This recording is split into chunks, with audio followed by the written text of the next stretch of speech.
Bonjour, donc aujourd'hui nous allons discuter des pour et des contre de la vie ici à Playa del Carmen au Mexique. C'est que de plus en plus de gens déménagent ici. Donc on va discuter de ça avec Ouais, Luigi. Comment ça va Luigi? ouais, ça va super bien, merci. Donc tu es originairement de Montréal et tu as Montréal. déménagé ici il y a un bon nombre d'années. Tu as une Ouais. agence immobilière Oui. et tout.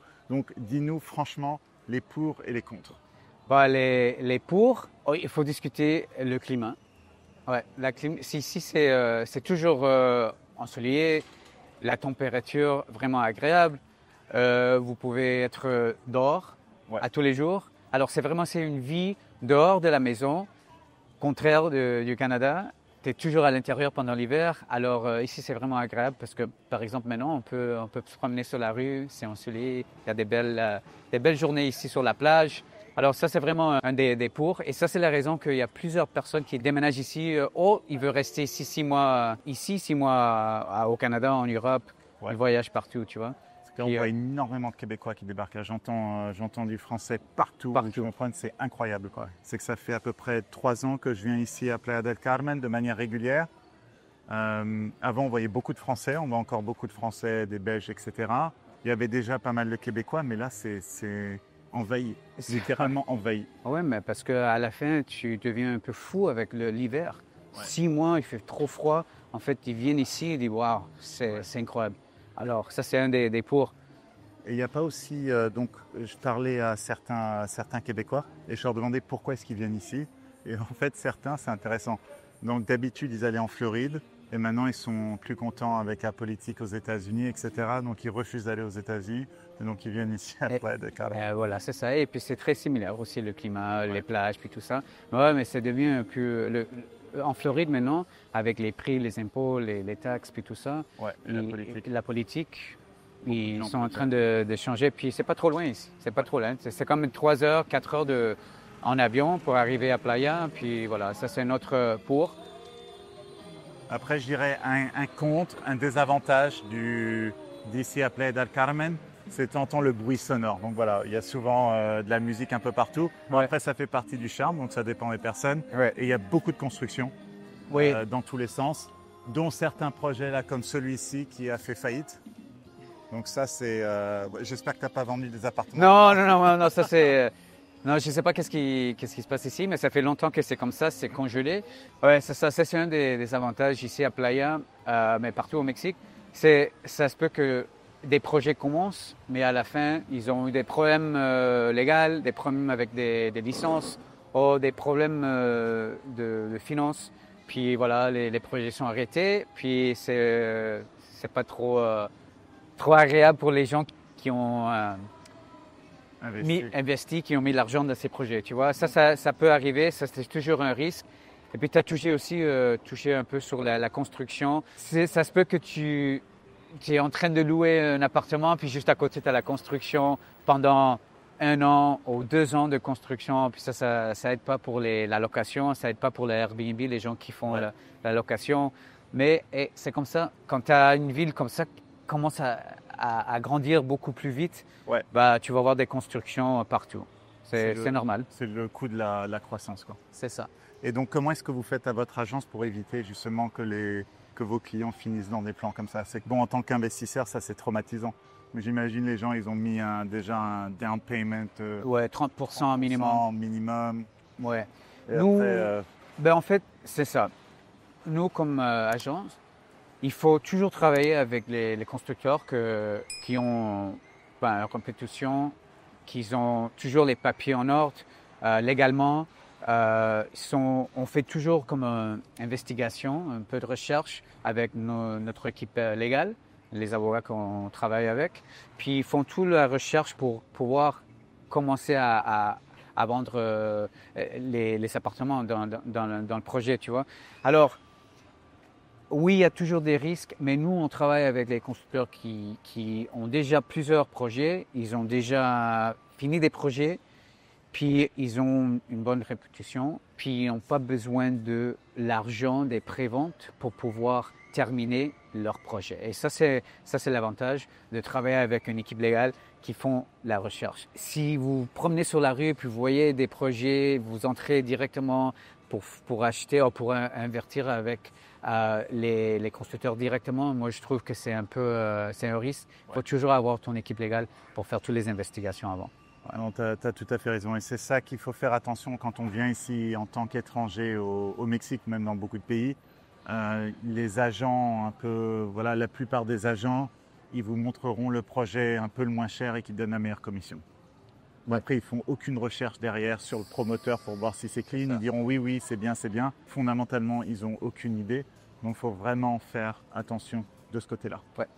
Très bien, donc ça c'est un peu un point négatif, mais si on s'y prend bien, voilà, c'est pas ce genre de choses qui arrivent si facilement que ça. Ouais. Donc, en termes de points positifs, donc tu mentionnais l'infrastructure, donc le pays, il y a beaucoup de croissance ici à Playa del Carmen. Ouais. C'est quand tu es venu ici, la première fois que tu as déménagé ici, c'est que tu as vécu ici 2 fois. La première fois, il y avait combien d'habitants à Playa del Carmen 22 000. Et s'il y a quoi Presque 400 000 maintenant, 350, 400 000. Voilà. Alors ça a beaucoup changé, mais quand moi j'ai déménagé ici, l'infrastructure, il n'y avait pas d'Internet. En fait, pour avoir les services Internet, il faudrait attendre 3 mois, 4 mois. Alors vraiment, c'était quelque chose un peu compliqué. Les banques, le système bancaire, c'était vraiment c'était long. À chaque fois qu'il faudrait payer pour l'électricité, tous les frais, il faudrait entrer dans les banques. Mais les queues pour n'importe quoi, c'était vraiment extraordinaire. Oui, il y a toujours des queues au Mexique. Des queues ici, c'est 1 heure, 2 heures de ton temps pour faire n'importe quoi. Alors, vraiment, c'était l'infrastructure, c'était un peu... c'était pas au maximum. Puis en plus, la connexion, le signal pour le téléphone, quand tu arrivais sur les plages, il n'y avait pas de téléphone, pas de service. Alors, pour envoyer des messages à tes amis, puis tout ça. Alors, vraiment, c'était un village. Mais maintenant, ça a tout changé. Maintenant, tu as le système bancaire sur le téléphone, tu as tous les apps. C'est beaucoup plus vite pour pouvoir avoir des assurances pour les voitures, des assurances pour les immeubles aussi. C'est beaucoup plus facile. Maintenant, le système, le service pour le téléphone, puis le Wi-Fi, le Wi-Fi, c'est excellent. Puis aussi l'électricité. Ça, c'était un problème avant. Ouais. À chaque fois qu'il y avait un peu de vent, un peu de pluie, voilà. Il pleut plus d'électricité. Un peu, tu vois, même pas quelque chose d'extrême, mais voilà, tu n'avais pas d'électricité pour 2-3 heures, des fois de 24 heures. Mais maintenant, tu vois, on a des tempêtes, puis tout ça, on a des ouragans, puis ça va, tu n'as pas de problème d'électricité comme avant. Et ça, c'était vraiment un problème avant. Il y a encore quelques petites coupures. Oui, là, dans le mais pas bâtiment trop. en reste, il y a des coupures une fois de temps en temps, mais En la temps. plupart des gros bâtiments ont un générateur. Ouais. Donc c'est aussi le genre de question à demander, est-ce qu'il y a un générateur dans le bâtiment quand on achète, etc. Ça, c'est un luxe ici. Hein. Ouais. Ouais, il y a des constructeurs qui font ça, mais la plupart non. Mais voilà, ça commence à changer parce que c'est un problème. Surtout maintenant, on a beaucoup de digital nomades, on a des gens qui travaillent en ligne. Ils ne peuvent pas être sans électricité pour 2, 3, 4 heures. Tu vois, on a depuis Covid, on a maintenant plusieurs réunions en Zoom. Et si tu n'as pas d'électricité, écoute, c'est un problème. Alors ça a changé beaucoup. Et c'est un des avantages ici, c'est le fuseau horaire. Donc avec la côte est américaine ou pratiquement. Donc si on travaille sur les Amériques, c'est vraiment parfait. Ouais. En gros, plutôt que d'être l'hiver au Québec, à Toronto, vous êtes ici à travailler. Ouais. Et même pour travailler avec l'Europe, c'est pas la fin du monde. Je dirais que c'est plus facile de travailler pour l'Europe depuis ici au Mexique que depuis l'Asie, parce qu'en fait, on doit se lever tôt, quoi, c'est tout. On se lève tôt, après on fait une sieste, et après on a toute la soirée, on peut faire un peu ce qu'on veut. Alors que quand on est en Asie, les heures de travail, c'est en plein pendant le soir, quand les gens, ils aiment bien sortir, faire des choses, etc. Donc ici, en fait, ça marche bien avec l'Europe aussi. Oui, ça c'est sûr. Un port, c'est l'aéroport de Cancun. Ouais. Ici, vraiment, vous pouvez déplacer, vous pouvez voyager, parce que l'aéroport de Cancun, il y a des vols directs partout au monde. Puis, tu as le Caraïbes, l'Europe, l'Asie, l'Amérique du Nord, le Canada, les États-Unis. Puis, il y a plein de vols. Puis, c'est seulement à 45 minutes de Playa. Alors, vraiment, c'est facile à déplacer, c'est facile à prendre Par exemple, si vous n'avez pas une voiture, il y a les taxis, il y a l'autobus ADO. c'est directement à l'aéroport. C'est pas cher. Je crois que c'est 200 pesos pour un billet à l'aéroport. Alors, c'est facile pour voyager, pour prendre des vols. Puis, mais le désavantage, c'est un aéroport vraiment occupé. Il y a 22, 23 millions de passagers l'année. Alors, des fois, il y a des queues pour l'immigration et les douanes. Ouais. Alors, tu arrives, de temps en temps, ça prend 1 heure, 2 heures pour sortir de l'aéroport. Sauf si on est résident. Ouais, ce qui est facile à obtenir ici, la résidence au Mexique. On aide beaucoup de gens avec la résidence. Une fois qu'on est résident, on passe la queue devant tout le monde. C'est beaucoup plus facile. Ouais, c'est ça. Mais tu as touché aussi le point que ici, pour avoir la résidence, c'est facile. C'est pas comme des autres pays que ça prend vraiment des papiers. Ici, c'est pas mal facile. Puis c'est un process que ça peut prendre 1 semaine, ça peut prendre 3 mois. Mais tu l'as déjà fait, mais moi aussi. Personnellement, j'ai même eu ma fille est née ici, donc comme ça, elle est devenue mexicaine dès le premier jour. Ouais. Et moi, en tant que père, j'ai pu avoir la résidence permanente mexicaine à vie immédiatement. En fait, au bout de 2 semaines, j'avais mon permis de résidence. Ça c'est sûr. Puis avec les résidences, c'est incroyable qu'ici, c'est un endroit touristique. Alors, pas officiellement, mais tu as 2 prix.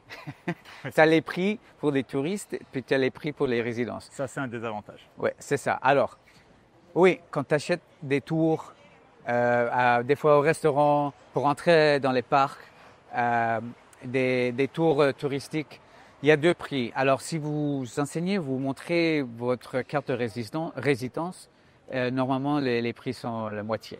Ouais. Mais si tu n'as pas la carte de résidence, oui, tu vas payer beaucoup plus cher pour pouvoir faire des tours puis tout ça. Alors ça, c'est un des avantages. Si tu n'as pas la résidence puis tu es seulement touriste, il faut faire toujours attention à les prix. Puis, pareil, les taxis. Et puis si vous taxis prenez un aussi, taxi dans la rue, ils vous feront payer, on en discutait, 200 pour un trajet. Si vous commandez par WhatsApp et que vous connaissez le numéro, vous paierez juste 75. Ouais. Donc une fois qu'on connaît, ça va, mais c'est vrai qu'il y a un peu des abus au niveau des prix. Ouais. Et après, ce qu'il faut comprendre aussi, c'est que cette région du Mexique n'est pas donnée. Donc même quand vous payez les vrais prix, c'est pas donné. Donc c'est pas vraiment très représentatif du coût de la vie au Mexique. La vie coûte plus cher sur la Riviera Maya, c'est sûr, que si vous alliez dans une ville normale mexicaine. Donc ça, il faut se préparer à ça. Ouais. En tant que Québécois, ce ne sera pas vraiment un gros choc. Si vous êtes Québécois, si vous êtes Suisse, ça va, c'est pas un problème. Mais si vous êtes Français, si vous êtes Belge, la vie n'est pas forcément moins chère qu'en France ou en Belgique. Donc il faut se préparer à ça sur beaucoup de choses. La nourriture. L'essence pour les voitures. Oui, l'essence est beaucoup moins chère. Non, c'est presque le même niveau qu'aux États-Unis et au Canada maintenant. Ah oui, ce qui est quand même beaucoup moins cher qu'en Europe. Ah ouais, en Europe. Ça c'est sûr. En Europe, l'énergie, tout ça, ça coûte très cher en Europe. Donc bon, faut juste être près de cet aspect-là. C'est pas aussi peu cher qu'on pourrait se l'imaginer. Ouais. Mais par contre, on se rattrape vraiment au niveau du système de santé, qui est vraiment excellent ici. Beaucoup d'hôpitaux, du très bon service. Quand vous avez besoin de quoi que ce soit, vous contactez et vous avez un rendez-vous le lendemain. Donc c'est pas comme au Québec où vous avez un cancer et on vous dit ah oui, vous pouvez avoir un rendez-vous dans 10 mois. Ouais, non, ça c'est littéralement. Ça vraiment c'est un problème aux États-Unis et au Canada aussi. Ici, le service c'est très vite. Puis vous avez toujours les docteurs tout sur WhatsApp. Ouais. Alors tu as communication directement avec les docteurs. Puis aussi, si jamais tu tombes malade, tu peux avoir le service chez toi. Alors, tu n'as pas besoin de sortir. Ouais. Puis, même pour avoir les résultats, si tu as besoin de faire des examens et tout ça, tu peux avoir le résultat même jour. Puis, tu peux envoyer tes résultats à 3-4 différents docteurs pour avoir 4 différentes opinions. Puis, voilà. Et c'est très vite, c'est le même jour. Même moins de 24 heures, tu entres, tu fais les examens et tu peux avoir vraiment des résultats. Puis, si tu as besoin d'une opération, puis tout ça, tu n'as pas besoin d'attendre 3, 4 mois, 1 an pour avoir n'importe quelle opération. Non, alors, c'est vraiment, tu as des avantages. Ici, tu as des assurances aussi pour les étrangers, avec AXA, il y a différentes compagnies, puis c'est pas trop cher. Et voilà, tu as les assurances pour n'importe quoi, des cas d'urgence, si tu as besoin d'aller à l'hôpital, si tu tombes malade. Alors, tu as tous les services ici, c'est beaucoup plus efficient qu'au Canada. Ouais. Ouais. Ou en France maintenant, en Belgique, Ouais. où ça prend beaucoup de temps pour voir un spécialiste, etc. Les gens disent ah mais c'est gratuit. Non, c'est pas gratuit, vous payez plein d'impôts. Donc vraiment le healthcare est vraiment meilleur ici. Ouais. Mais aussi, on a touché un peu sur les frais. Ouais. OK. Alors, si vraiment tu veux habiter ici, tu as un appartement, une maison, oui, tu as les frais, par exemple, la nourriture, la bouffe. Pour aller au centre, au supermarché, oui, c'est pas mal, c'est cher. C'est presque le même prix qu'au Canada. Mais l'électricité, le Wi-Fi, le gaz, si jamais vous cuisinez avec le gaz, l'eau, tous les réparations, les services d'électricité, par exemple, si jamais tu as besoin de faire des rénovations chez toi, tout ça, c'est beaucoup moins cher ici qu'au Canada, aux États-Unis, ou même, je sais pas, en Europe aussi. Alors, par exemple, en dollars, moi, le minimum, je paie 272, alors c'est presque 15 dollars maximum, je paie pour le service d'eau chez moi. Alors, vraiment, 15 dollars par mois, c'est absolument rien. Puis moi, ici, pendant l'été, surtout pendant l'été, j'utilise l'air climatisé. Alors, moi, je paye normalement entre 3 000 à 4 000 pesos, c'est entre 100 à 200 dollars chaque 2 mois pour l'électricité. Alors, vous savez qu'à Montréal, par exemple, avec le froid pendant l'hiver, le chauffage, minimum, tu payes 150, 200 dollars, 300 dollars par mois pour l'électricité et chauffage au Canada. Alors ça, c'est beaucoup moins cher. Même le Wi-Fi, le Wi-Fi, chez moi, je paye 600 pesos, c'est 30 dollars. Puis j'ai un service excellent, c'est très vite. Puis même le téléphone. Le Canada, c'est cher pour avoir le service de téléphone, le service cellulaire. Normalement, c'est entre 80 dollars jusqu'à 120 dollars pour avoir le service avec 4 gigas, comment on dit ça, giga? Oui. 4G. 4G. 4G. 4G, 5G, ouais. 5G. Alors, mais ici, moi, je paie 300 pesos, c'est 15 dollars par mois, puis c'est illimité. C'est incroyable. Je peux parler avec mes oncles, mes tantes en Europe, au Canada, aux Tu États-Unis. parles beaucoup. Hein. Ah ouais, je parle beaucoup. Alors, mais c'est illimité. Alors, c'est vraiment, c'est pas cher pour avoir, pour gérer un immeuble ici, c'est presque rien. Ouais. Et parlons aussi des écoles. C'est que ça, c'est vraiment un avantage ici à Playa del Carmen. Il y a plein d'écoles différentes. Ouais. De n'importe quelle orientation politique ou religieuse que vous soyez, il y a une option. Et donc ça, on voit beaucoup, par exemple, des Européens qui n'aiment pas qu'on parle de LGBT, etc. Il y a des écoles chrétiennes qui ne parlent pas de ça du tout ici, donc ça, c'est bien pour eux. Après, il y a aussi pas mal d'Américains qui sont en train de partir des États-Unis parce qu'ils ne se sentent pas confortables avec la direction du pays avec Trump. Ils veulent des écoles libérales, etc. Ici, il y a des écoles où justement ça parle de LGBT d'un jeune âge, même des écoles où ils portent encore des masques. D'autres écoles, ça fait très longtemps qu'il n'y a plus de masques. Donc bon, ça va dans toutes les directions. Ouais. Mais en gros, ce que vous cherchez, il y a des écoles Montessori, il y a des écoles même dans la jungle Ouais. où les enfants jouent avec les poules et les canards. Ils ont des petits jardins potagers, etc. Ouais. Il y a de tout, des écoles Montessori, il y a tout ce que vous voulez. Bilingue ou juste espagnol ou juste anglais, il y a de tout. Ouais. Donc de ce côté-là, d'un point de vue école, c'est vraiment un endroit très très intéressant. En tant que parent, vous pouvez vraiment choisir l'éducation que vous voulez pour vos enfants. Donc ça, c'est dans notre monde où de plus en plus les gouvernements imposent une certaine idéologie à vos enfants. Ici, vous pouvez choisir l'idéologie que vous voulez que l'école passe à vos enfants. Donc ça, c'est vraiment un point positif et c'est pas trop cher non plus. De manière générale, beaucoup de ces écoles et les garderies, etc., c'est entre 300 et 500 dollars par mois à peu près. Après, il y a des écoles qui sont plus chères que ça. Mais de manière générale, 300 à 500 dollars par mois et ce sera bon pour votre budget. Oui. Après, parlons un peu, c'est que beaucoup de gens, ils entendent parler du Mexique, ils disent « Ah, c'est dangereux, il y a plein de crimes, etc. » Oui, ça c'est Et c'est dommage qu'il y a des nouvelles partout qui parlent beaucoup de le Mexique. Mais le Mexique, c'est un pays énorme. C'est un pays il y a des endroits, surtout, comme partout au monde, il y a des endroits dangereux. Mais si on parle de la Riviera Maya, Playa del Carmen, c'est pas comme des autres endroits au Mexique. Voilà, ici, c'est vraiment touristique. Alors, ici, vous pouvez promener sur la rue à 2 heures le matin. Ici, il n'y a pas vraiment des crimes violents. Envers les touristes, rien. Rien.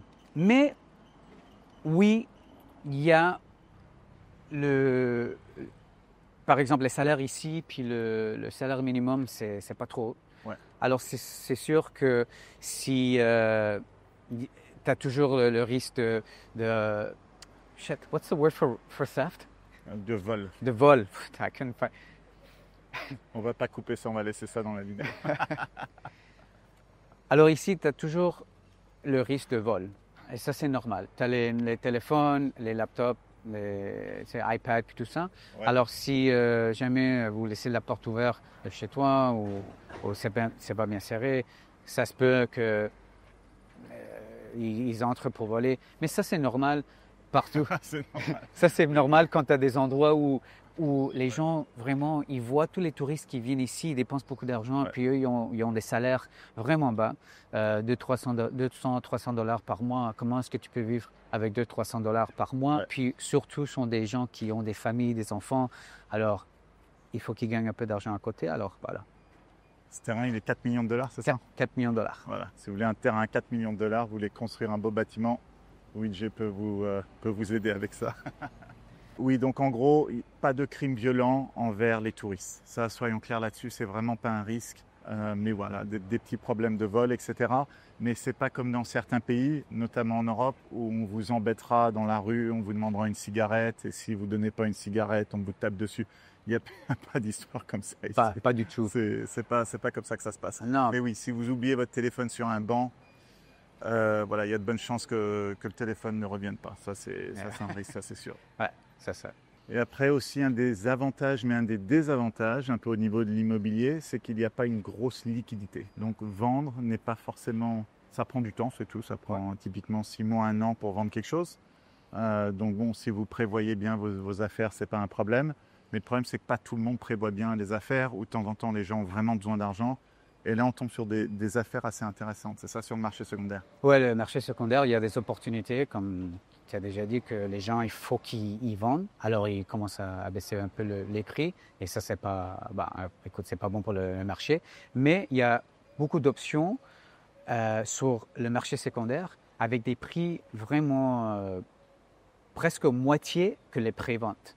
Alors, c'est ça le désavantage des préventes, que depuis Covid, les prix de construction ont monté beaucoup. Partout dans le monde. Partout. Alors, le prix pour mètre carré, il y a une grande différence entre prévente puis le marché secondaire. Mais ici, par exemple, si vous cherchez un appartement, une chambre à coucher, vous pouvez trouver sur le marché secondaire entre 180 000 dollars jusqu'à 200 000 dollars. Et puis ça, c'est, par exemple...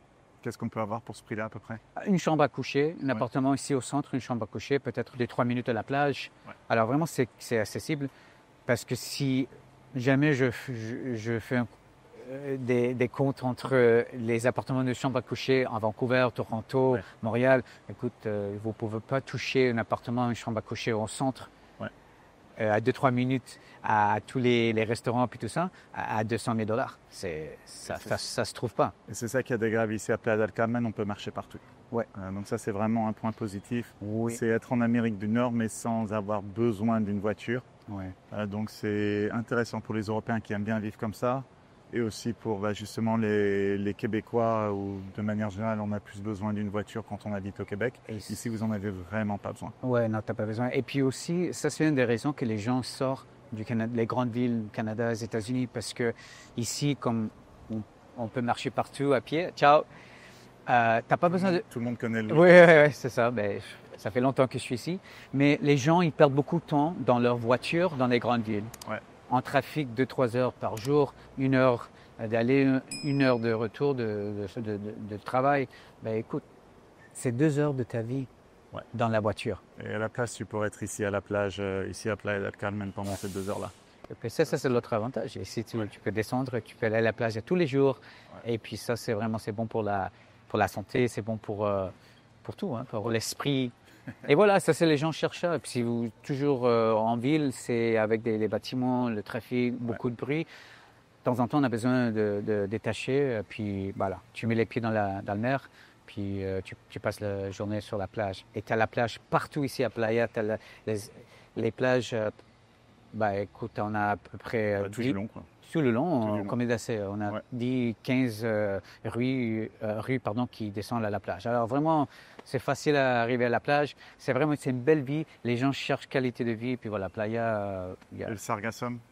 Oui, le sargassum, oui. Les gens parlent de ça aussi. Il y a des saisons où on a beaucoup d'algues. Le sargasso dans la mer, mais il y a des saisons et puis c'est pas tous les jours. Ouais. Même pendant la saison, ça dépend des vents, ça dépend des courants dans la mer. C'est la saison. Hier, c'était complètement clair. Ouais. Parce qu'il y a des jours que ça arrive, puis le lendemain, avec les courants, les vents, puis tout ça, ça sort. Puis tu arrives à la plage, tu dis, hier, il y avait plein d'algues, aujourd'hui, il n'y a absolument rien. Et c'est clair. Alors, même avec la saison des algues, oui, si tu veux aller à la plage, puis c'est une journée un peu pas trop agréable avec les algues, tu peux attendre 24 heures, 48 heures, puis voilà, c'est clair encore. Alors, c'est pas trop mal. Ouais. Très bien. Donc, j'ai écrit tout un article sur le marché immobilier ici à Playa del Carmen, les quartiers qui sont intéressants, les quartiers à éviter, ce qu'il faut faire attention quand on achète au Mexique, les impôts, tout ça. Il y a un lien en dessous. Et si vous voulez parler avec Luigi, qui est toute une agence immobilière ici à Playa del Carmen, donc vous vous occupez de Playa del Carmen, Tulum, Fuerteventura, Cancun, etc. Donc vous avez plusieurs agents qui parlent français. Oui. Donc vous avez beaucoup de clients québécois, français, belges, suisses, etc. Exactement. Donc il y a un lien en dessous et vous pouvez contacter Luigi. Merci. Ok, Luigi, toujours un plaisir. Hein. Merci. Plaisir.